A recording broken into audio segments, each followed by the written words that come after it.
So I am now at Herr Lecture 4, Part 3, Information Glut. And as I indicated when we started working with Herr's text, the war story, which is laid down by the long tradition of World War II stories, changed radically in Vietnam. So I've talked about this before, right?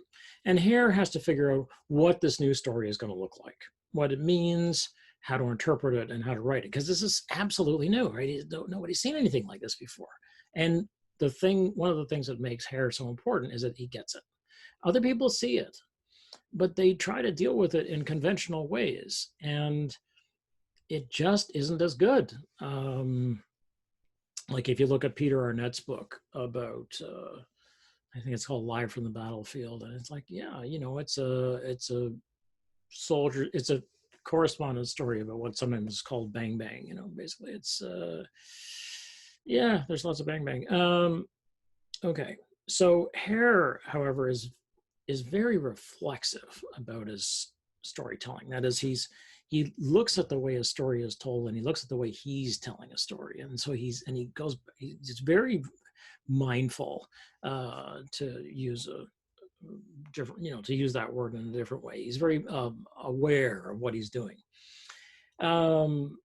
So he tells, for instance, a new kind of story in this way. He says, but what happened, what a story he told me. It took me a year to understand it. Patrol went up the mountain. One man came back.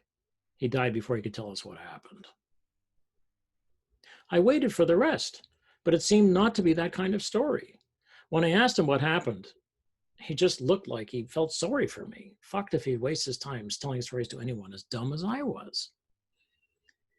This is on page 6. So, this is one of those, this sounds like a Tim O'Brien story, right?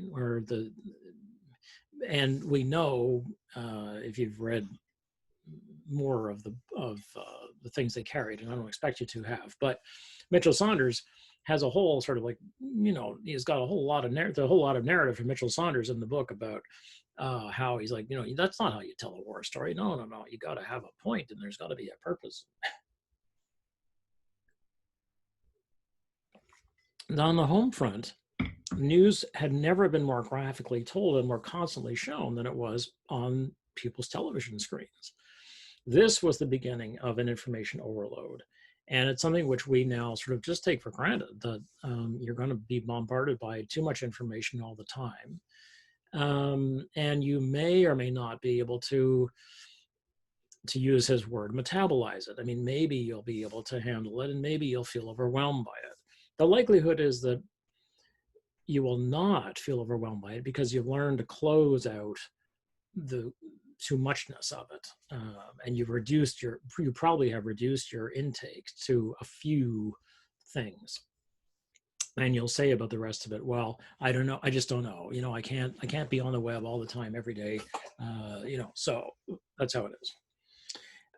But Herr tells a traveler in San Francisco, he's on the way to San Francisco, of course, where the flights for Vietnam are going to leave, and so he's talking to a guy who says, must be pretty hard to stay detached, a man on the plane in San Francisco said.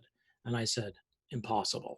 Right now, this is the difference between the new journalists and the establishment journalists who are dedicated still to maintaining this concept of objectivity, whereas the new journalists are like, no, there is no such a thing as objectivity. You are part of the story. Your own narrative is part of the narrative, and so on. After a year, I felt so plugged into all the stories and images and the fear that even the dead started telling me stories. On 31.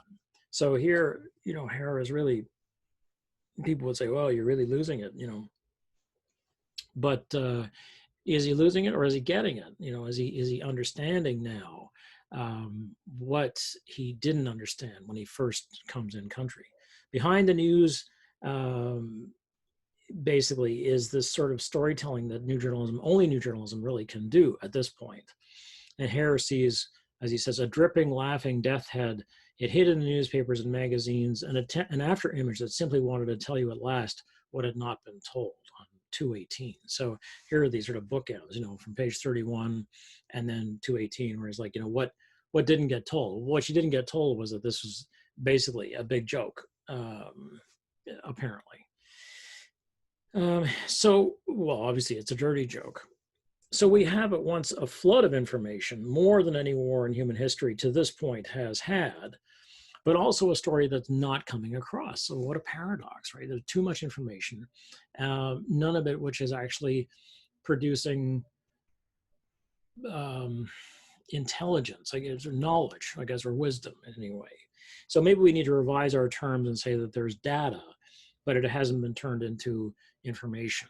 Because one of the things that the information community, the intelligence community would say is that it takes a long time to get intelligence.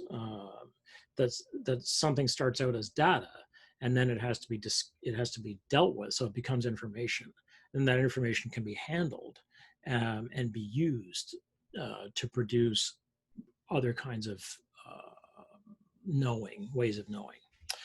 Okay.